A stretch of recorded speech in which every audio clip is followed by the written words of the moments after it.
Kelinci unggul. Ayo turun, ajak Lepi setelah mereka semua sampai di tempat yang sudah ditentukan sebelumnya. Talia segera mengikuti Lepi keluar dari dalam mobil. Dia langsung menjerit kegirangan begitu tahu tempat apa yang didatangi sekarang. Wow, ini taman Kak Lepi. Kau mengajak aku kemari lagi? Pekik Alia sembari memakai topi yang dibawanya dari rumah. Yang bilang kalau ini kuburan siapa Elia? Tanya Lepi ketus. Hehehe, Kak Lepi boleh beli makanan tidak? Terserah. Mata Lepi memperhatikan ke sekeliling taman. Dia mencari keberadaan Reinhard dan juga tim dokter yang dia siapkan untuk kondisi darurat jika Elia kehilangan kendali nanti. Oh, mereka di sana? Lepi terkejut saat tangannya ditarik oleh Elia. Dengan mulut berkomat kamit dia terus mengikuti langkah Elia yang sedang menuju warung jajanan. Kak, aku mau beli itu, ucap Elia sambil menunjuk penjual cumi bakar. Minta uang, Kak. Katanya istri konglomerat, tapi uang jajan masih meminta pada orang lain, sindir Lepi dengan sengaja. Kata Kak Iel, aku boleh meminta apapun pada Kak Lepi, kakak kan pelakor. Rasanya Lepi sangat ingin menghajar mulut makhluk kecil ini, yang terus menyebutnya sebagai pelakor hanya karena dia yang sering memeras uang milik Gabrieli. Sungguh, Lepi benar-benar sangat malu karena ada beberapa orang mulai bergosip mengenai statusnya yang baru saja disiarkan oleh Elia. Coba sekali lagi kau menyebutku sebagai pelakor, Elia. Aku akan meminta penjual cumi itu untuk memanggangmu bersama mereka. Mau? Gertak Lepi menahan malu dan juga kesal. Coba saja kalau kakak berani. Biar nanti paman itu yang akan melaporkan pada Kak Iel kalau kakak berniat jahat padaku. Sahut Elia sambil menunjuk penjaga yang berdiri tak jauh dari mereka. Kah? Kau berani menantangku? Teriak Lepi tak percaya. Alia mengangguk. Kak Iel bilang aku harus bicara seperti itu jika Kak Lepi melakukan penindasan. Aku harus bisa melindungi diri dari orang-orang jahat seperti Kak Lepi. Lepi terbengang saat Elia menyebutnya sebagai orang jahat. Dia lalu menghentak-hentakkan kakinya menahan kesal. Dasar kurang ajar. Sudahlah, aku tidak mau lagi menemanimu jalan-jalan. Kau menyebalkan, Elia. Elia tertawa melihat Lepi yang sedang merajuk. Tiba-tiba saja tubuhnya menegang saat dia tidak sengaja melihat seorang pria berseragam putih sedang menatap ke arahnya sambil tersenyum aneh. Kak Levi itu Lepi yang tahu kalau eksperimennya sudah dimulai pura-pura tidak mendengar perkataan Elia. Dia malah sengaja meninggalkannya sendirian di sana, kemudian pergi berlari menuju tempat Reinhard berada. Berapa banyak pengawal yang disebar oleh pria tengil itu, Rein? Tanya Lepi sambil terus mengawasi Elia yang sedang berdiri diam seperti patung. Sekitar 300 orang, jawab Reinhard. What? Oh shit, temanmu itu sudah gila ya? Pokok Lepi dengan suara yang cukup kencang. Kecilkan suaramu bodoh, kita bisa ketahuan kalau kau berteriak sekuat itu Lepi. Omel Reinhard sembari mengusap telinganya. Lepi tergagap, matanya melotot melihat Elia yang berlari kencang tanpa memperhatikan jalan. Dia sangat takut Elia kenapa-napa mengingat kondisinya yang sedang berada di pinggir jalan.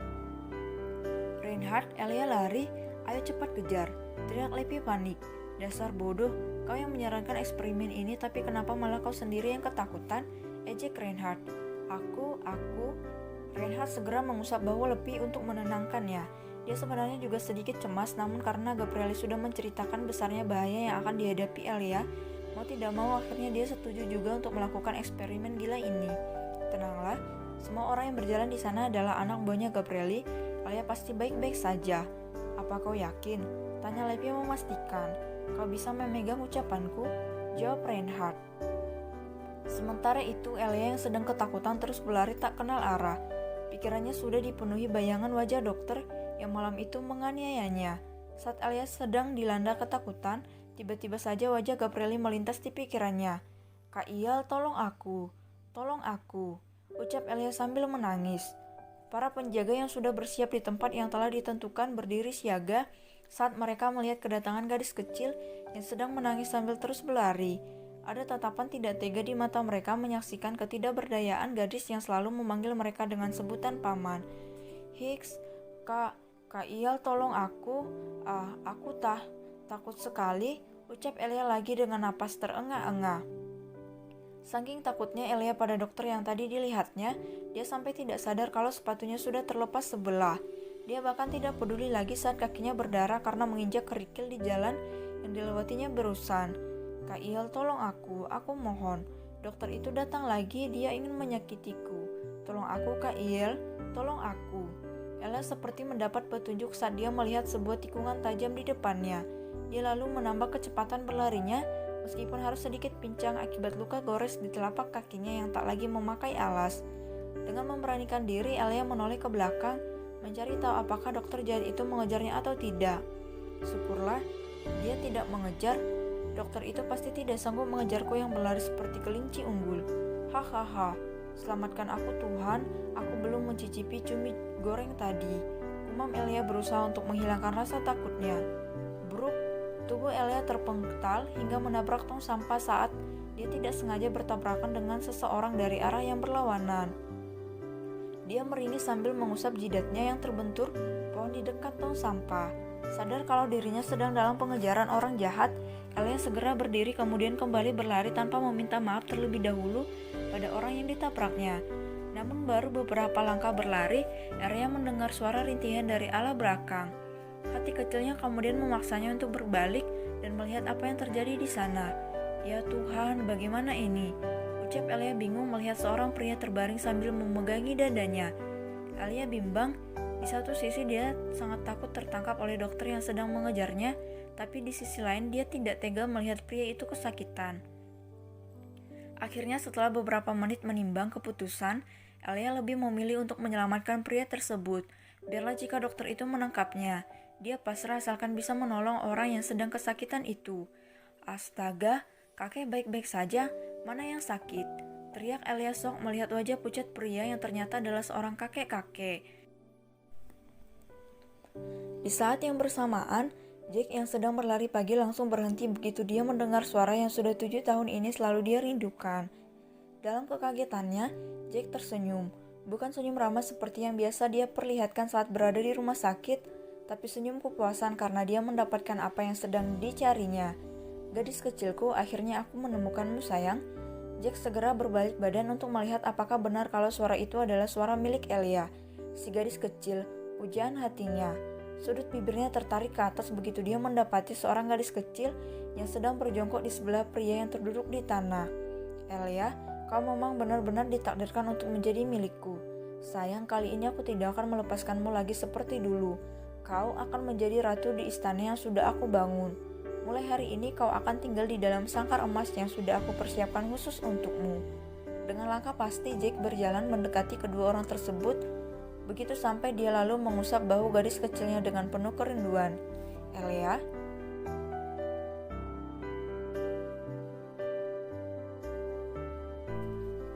Pengkhianat. Karim membeku, rasa sakit yang tadi dirasakannya tiba-tiba hilang. Entah kemana saat seorang gadis kecil berteriak panik di sebelahnya. Ingin sekali rasanya Karim berucap, namun lidahnya terasa keluh seperti mati rasa. Tubuhnya gemetaran saat matanya tidak sengaja bertatapan dengan mata gadis kecil tersebut. Wajah itu, Eleanor, kakek mana yang sakit? Aku minta maaf ya. Tadi aku sedang dikejar kucing besar jadi tidak melihat kakek yang sedang berjalan dari arah lain. Sekali lagi aku minta maaf ya kek, ucap Elia panik. Kakek ayo bicara, kakek tidak bisu kan? Elia semakin panik saat kakek tua ini tidak mau merespon ucapannya. Dia takut sekali kalau kakek ini akan mati karena dia menabraknya dengan cukup keras tadi. Kepanikan dan kebingungan Elia semakin menjadi saat kakek tua ini meneteskan air mata. Dia beranggapan pastilah sakit sekali sampai kakek tua ini menangis dan terdiam seperti ini. Elia yakin kalau kakek tua ini tidak bisu karena tadi dia dengar sendiri saat kakek tua ini merintih kesakitan sambil memegangi dadanya. Aduh, bagaimana ini? Saat Elia sedang kebingungan, 3 orang penjaga datang menghampirinya. Mata mereka terbelalak lebar melihat kening dan kaki Elia yang sudah berlumuran darah. Tanpa banyak bicara lagi, salah satu dari mereka segera membopongnya kemudian membawanya pergi dari sana, meninggalkan kakek tua yang masih menangis tanpa bersuara. Paman, jangan bawa aku melarikan diri. Kakek itu hampir mati karena aku. Kita tidak boleh meninggalkannya. Ayo cepat kembali dan tolong dia, teriak Elia sambil memukuli dada penjaga yang sedang mengendongnya. Nyonya, tolong menurutlah. Di sana ada paman lain yang akan menolong kakek tua ini.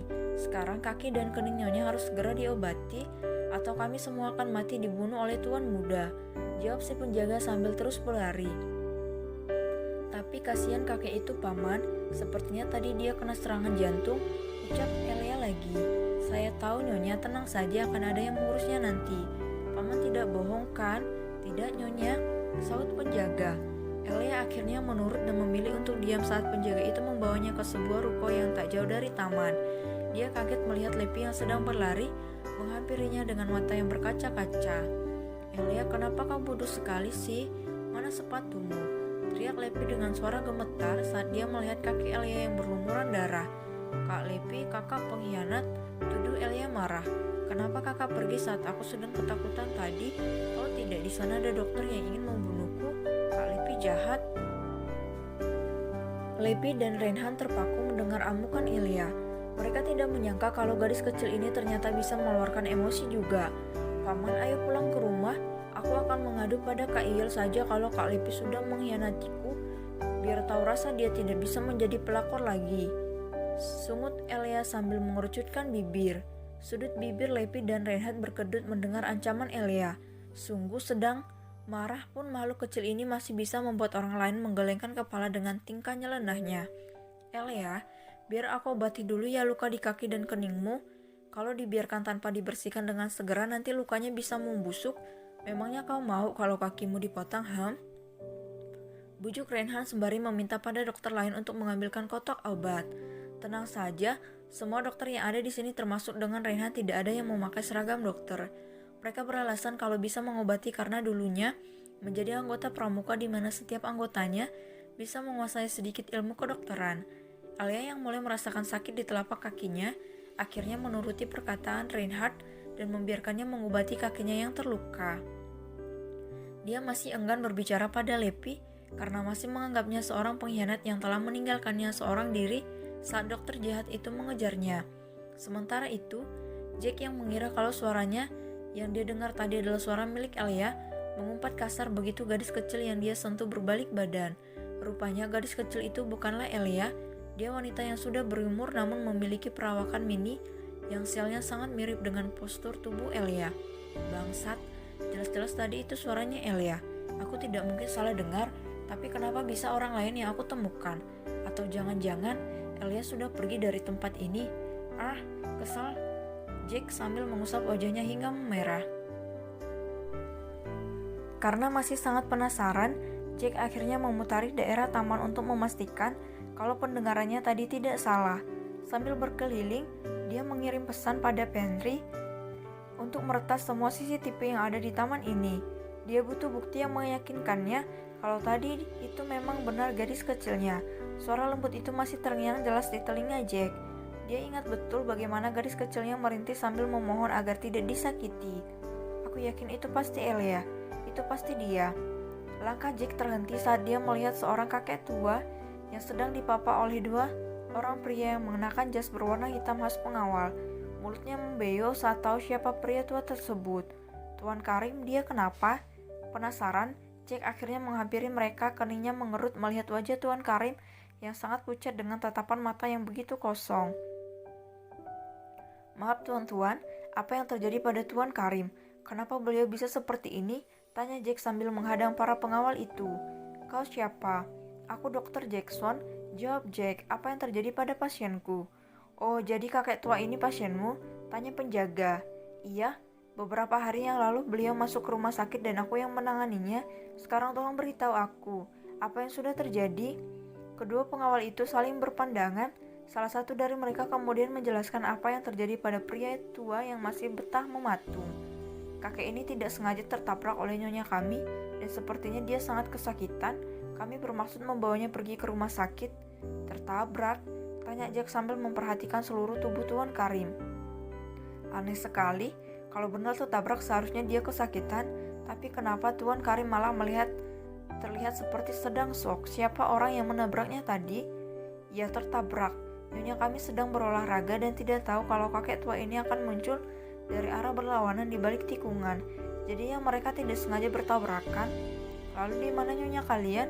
Tanya Jack penasaran. Sedang dilarikan ke rumah sakit. Beliau terluka cukup parah akibat tabrakan tadi. Jawab penjaga. Dr. Jackson, kami permisi dulu. Tuan, biar aku saja yang membawa pasien ini ke rumah sakit. Kebetulan aku bekerja di rumah sakit milik Grupma dan sebentar lagi akan berangkat ke sana. Tenang saja, kalian bisa memeriksa jadwal kerjaku di sana jika khawatir kalau aku akan menelantarkan kakek ini. Ucap Jack melarang para penjaga membawa Tuan Karim pergi. Apa tidak apa-apa, Dr. Jackson? Tanya penjaga sedikit ragu. Tidak apa-apa, percaya saja padaku. Baiklah, kalau seperti itu maumu. Ucap penjaga kemudian menyerahkan kakek tua itu pada dokter yang ada di depan mereka. Kalau kakek ini sudah bisa bicara, tolong sampaikan permintaan maaf dari kami, dan ini adalah nomor ponselku. Hubungi saja jika kakek ini meminta uang ganti rugi. Jack mengangguk sembari menerima kartu nama dari pengawal tersebut. Dia lalu mulai memapa Tuan Karim dan membawanya pergi menuju mobilnya. Eleanor, itu kau nak, kau masih hidup. Ini kakek sayang, kakek yang sudah membuatmu menderita selama ini. Ini kakek nak. Jack semakin keheranan melihat Tuan Karim yang menetaskan air mata. Begitu mereka sampai di tempatnya memarkirkan mobil, dengan terburu-buru dia membawa Tuan Karim masuk, kemudian segera melajukan mobilnya menuju rumah sakit. Jack cukup panik saat Tuan Karim mulai kesulitan bernapas. Sambil menekan dadanya, khawatir terjadi sesuatu, Jack menghubungi pihak rumah sakit dan meminta mereka untuk bersiap menunggu kedatangannya.